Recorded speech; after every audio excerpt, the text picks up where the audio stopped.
2nd September soldiers spending their time on necessary personal hygiene in a shell hole near Mont Kemmelberg, Flanders, Belgium. Photo source, IWM Q72619. French official photographer, colorized by Doug. Private Tom Dresser V.C. Thom was born in Yorkshire in 1892. He had two, he was a young boy. The family moved to Middlesbrough, and his parents bought a tobacconist and newsagent.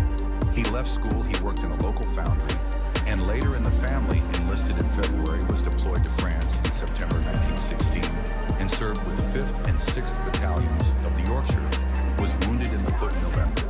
He had recovered, he was posted back to the front and joined 7th Battalion, the Yorkshire Regiment in March actions in the spring of 1917 near Arras, resulted in the award of the Victoria Citation, published in the London Gazette, read as follows.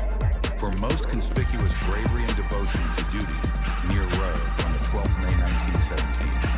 Private Dresser, in spite of being twice wounded on the way and suffering great pain, succeeded in conveying an important message from battalion headquarters to the front line of trenches, which he eventually reached in an exhausted condition. His fearlessness and determination to deliver the message at any cost proved of the greatest value to his battalion at a critical period. The VC was presented to him by King George V outside Buckingham Palace on 21st July, returned to France on 26th of September 1918, where he served in 74th Battalion, machine gun. The war he took over his father's newsagent, married Teresa Landers, in 1925, and the couple raised for the Second World War.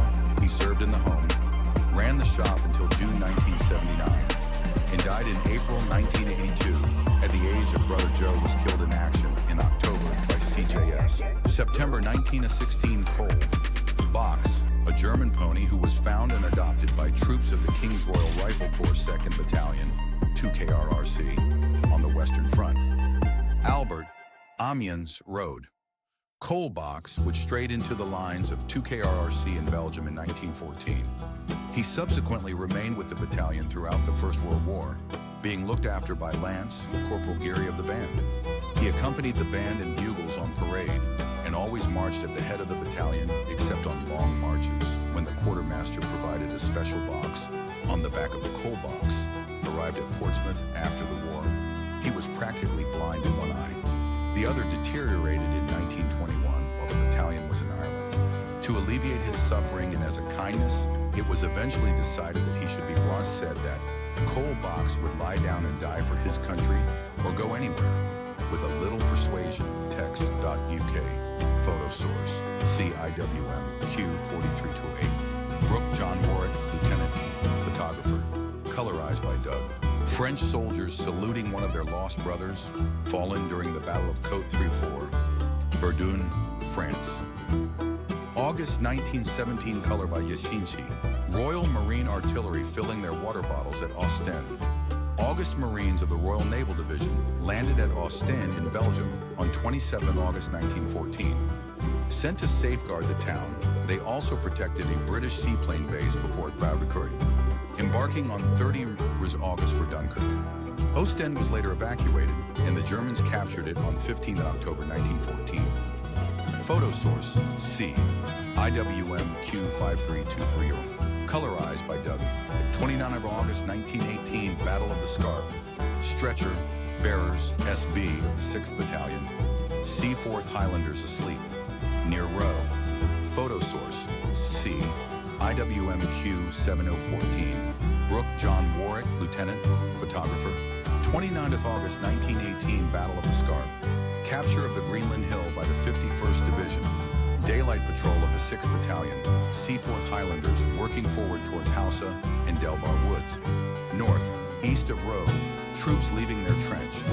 Photo source, CIWM Q7007. 28th of August 1918, an unknown soldier with the Royal Engineers Signal Section putting a message into the cylinder attached to the collar of a dog at the central depot of the Messenger Dog Service at Étaples. Sur Mer.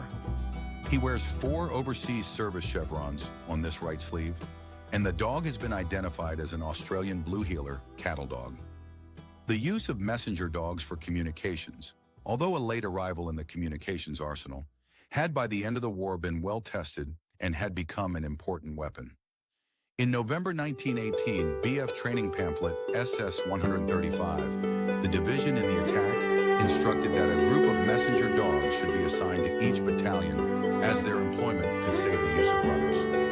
Sniffing the past. Photo source: C.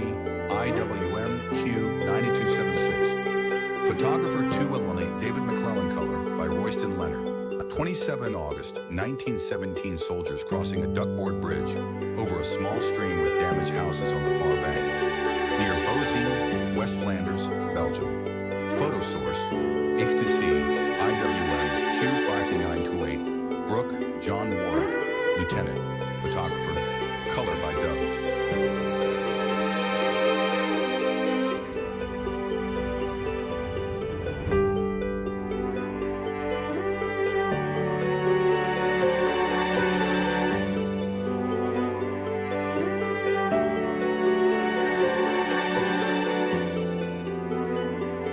21st August 1916, artificers of the 135th Siege Battery, Royal Garrison Artillery attending their 8-inch howitzers at La Hussouille in the Roeux department in northern France. Photo source: C. IWM Q4148, colorized by Doug. Starting 24 August 1918, New Zealand Medical Corps soldiers examined the papers of German prisoners of war during the seizure of La Palme in the Battle of Verdun. A bare-headed prisoner standing in the foreground has a shoulder strap which shows his unit as the 418 Saxon Infantry Regiment belonging to the 183, taken near the village of Grevillers, Nord, Pas de Calais in France on the 24th of August 1918 by Henry Armitage Sanders, National Library of New Zealand. Ref 102 0113 G. The battle for the capture of Bapaume began on 20 August 1918, starting with the usual, precisely planned artillery barrage and aided by heavy mist. The initial assault experienced little difficulty in getting forward, but met increasing resistance around Grevillers.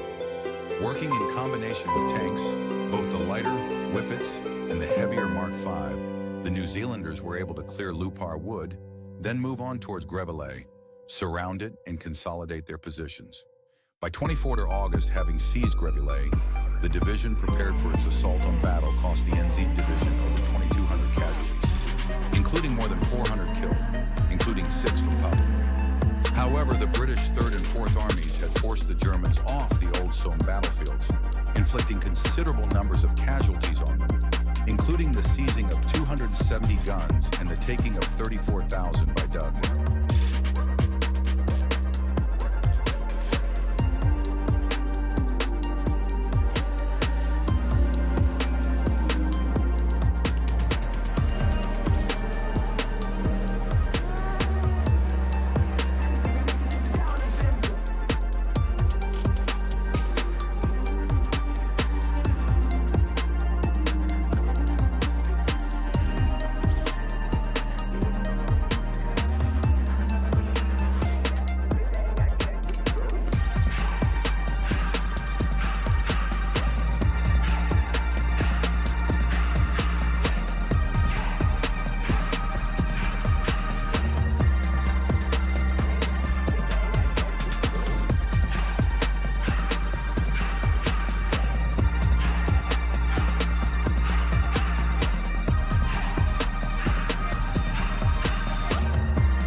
23 August 1917 a trio of Bavarian infantrymen from KGL Bayer, Landwehr Infantry, Regiment Nunner, Edom the 30, KGL.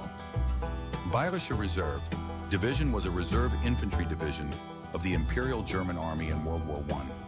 It was initially the main reserve, Fortress Strasbourg, Hauptreserve, Schaffestung Strasbourg, and was designated the 30th Reserve Division, 30 Reserve Division, from mobilization in August 1914. It was almost entirely made up of Bavarian units, and on December 26, 1916, it was renamed the 30th Royal Bavarian Reserve Division. It spent the war in positional warfare in the Vosges Mountains of France and the Alsace-Lorraine region. Source photo and text Drake Goodman collection. Colorized by Leo Courvoisier. Sierra 24 August 1918, the attack on Moyenville. A Scots guardsman giving a wounded German prisoner a drink. Near Courcelles, Lee, Cote. Here's back, Scots guards with the 2nd Guards Brigade were in the assault on village of Courcelles. A Lee Cote was taken by the 3rd Division on 20th August 1918. Photo source. C. IWMQ 6983. Brooke John Warwick, Lieutenant, photographer. Colorized by Doug. Frederick John Laurie Johnstone. Military Cross. Captain, 2nd Battalion, King's Royal Riflemen. Age of wounds on 29 August 1916. Frederick was educated at Eton College and at the Royal Military College, Sandhurst. He was commissioned in November 1914 and joined his battalion in France in January 1915. He was awarded the MC as the Police Tempenacapt. Frederick John Laurie Johnstone for conspicuous gallantry in action. During heavy fighting, he assumed command of 2 other companies as well as his own, organized a successful counter-attack, kept up the supply of ammunition and bombs, and did fine work generally. He served at La Bassée, Loos, Neuville-Chapelle, Festubert, and the Somme, where he was fatally wounded at High Rouen 20th August 1895 at Ernestby Mansion, Cross Michael, Kirkcudbrightshire. Son of Charles Lawrence Johnstone, an East Indies merchant, and Ellen Stormont McKee, Johnstone of Drum Park, Dumfries and of Gelston of wounds on 29th August 1916 and buried in Abbeville Communal Cemetery, named on Cross Michael War Memorials in the St. Ninian's Episcopal Church, Castle Douglas, the Kelton Parish Church Memorial, and on the Kelton Parish Roll of Honor, now in the Royal British Legion, Castle Douglas. Photo source, C. IWM HU 96642. Color by Doug. August 1914, a wounded Belgian Lancer is given a drink by an English newspaper correspondent as his fellow comrades try to make him comfortable nearby Doug. Colorizing history.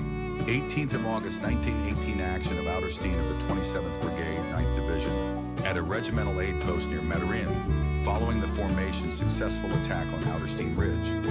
Photo source, Bikini C, IWMQ 6953. Brooke John Warwick, Lieutenant, a photographer. 39th Garwal Riflemen, Garwal Brigade, 7th Meerut Division, Esther La Bassée Road, France. August 1915, they were also part of 20 Brigade with 2 Leicesters and 2x3 Gurkha rifles. They suffered heavy casualties in Flanders and were recalled to their base at Lansdowne, Uttarakhand in India, from where they went to British Library. Photographer, HD by Doug. Belgian soldiers rest and read the newspaper in Diest, Belgium. Circa August 16th, August 1917, Canadian soldier in a captured German trench during the Battle of Hill 70.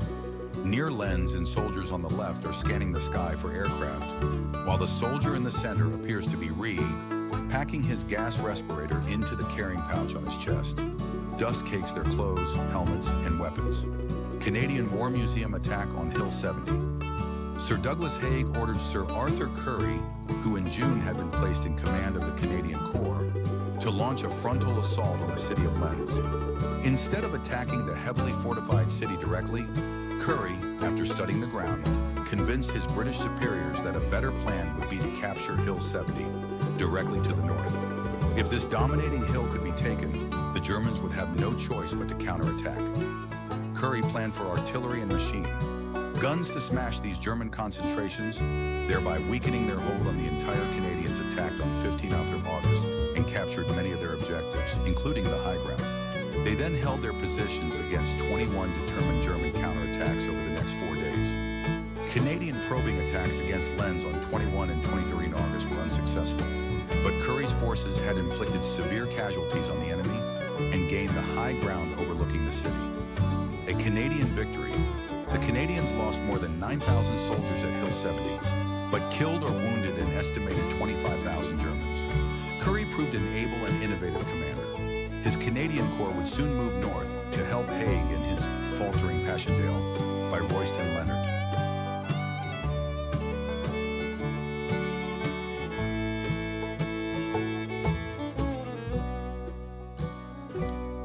August 19, 1785th Battalion, Nova Scotia Highlanders, on their way up the line.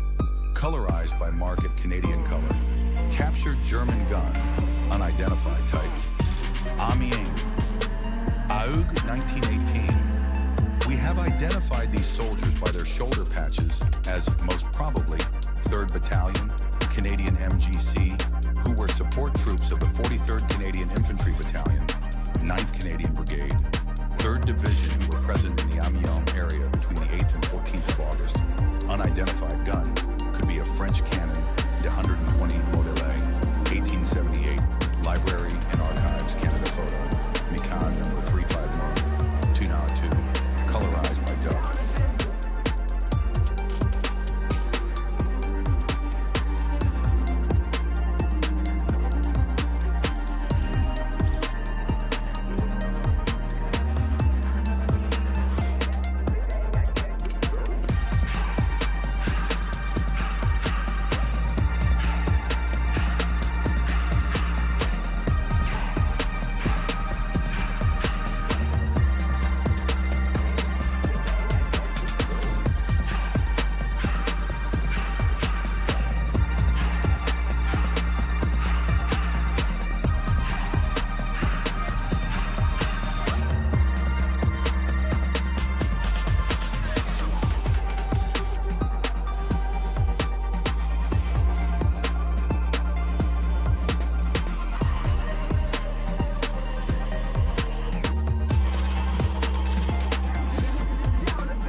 10th of August 1918, 4 New Zealand soldiers in a frontline trench posed beneath the sign, "The Cannibals' Paradise Supply, Den Beware," painted on corrugated iron in response to German propaganda that New Zealanders ate their captured wood. Soldiers second from left may be Ted Brosnahan. Also on the trench wall is an official wooden sign, "Keep to the Trench." Beneath this has been added another wooden sign with the message painted in capital letters, "En Julsik, get to NZ." Photograph taken by Henry Armitage Sanders. Colorized by Royston Leonard. 9th of August 1918, Battle of Amiens. Capture of the Chipoli Ridge by the 58th London Division. Royal Engineers and Infantry of the Division in Reserve, resting in a trench near Albert. IWM Q919. Colorized by Doug Mazur.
On August 1916, men of the Wiltshire Regiment advancing to the attack through the wire. Thiepval, believed to be the 1st Battalion, Wiltshire Regiment, part of 7th Brigade, 25th Division. At the start of 1916, the 1st Battalion were in reserve at Cote. They remained here for 3 months when they went south, spending 3 weeks near St. Pol. After relieving the French at Vimy Ridge, they spent 2 months engaged in trench warfare near La Targette. Unspectacular work, but it still resulted in 82 casualties. In July, the battalion moved towards the Somme area. They did not take part in the attack on the 1st July, but did go into action at Thiepval on the 4th. On the 22nd, together with the 3rd Worcestershire Regiment, they assaulted and captured the Leipzig salient, including the Hindenburg Trench. They withstood a number of counterattacks by the Prussian Guards, all of which were beaten off. Other attacks followed together, with more time spent in the trenches. In October, they moved north and took up a position in the Plugstreert, where they were at the end of the year. Photo source, CIWMQ 1142. Brooks, Ernest E. Lieutenant, photographer. Colorized by Doug. 6th and August 1918 Daylight Patrol of the 18th Battalion, London Regiment, London Irish Rifles, into Albert, bringing back one of the soldiers of the patrol who was taken by Lieutenant John Warwick Brooke. See IWM Q7945. Artistic rendition. Of August 1914, reservists of the Grenadier Guards Roeux, enlisting on the outbreak of war, queue for a medical inspection at Wellington Barracks, Westminster. Mrs. Albert Broom Christina Broom, 28th of December, 1862, 5th of June, 1939, was a British photographer, credited as the UK's first female press, was appointed official photographer to the Household Division from 1904, 1939, and had a darkroom in the Chelsea Barracks. She also took many photographs of local scenes, including those at the Palace, as well as the boat race and suffragette marches. Following the death of her husband, Broom took the professional name of Mrs. Albert Broom. In the 1920s and 1930s, her work was featured in publications such as the Illustrated London News, the Tatler, the Sphere, and Country Life. Broom died in 1939 and was buried in Fulham Old C, IWMQ 7397, colorized by Leo Courvoisier,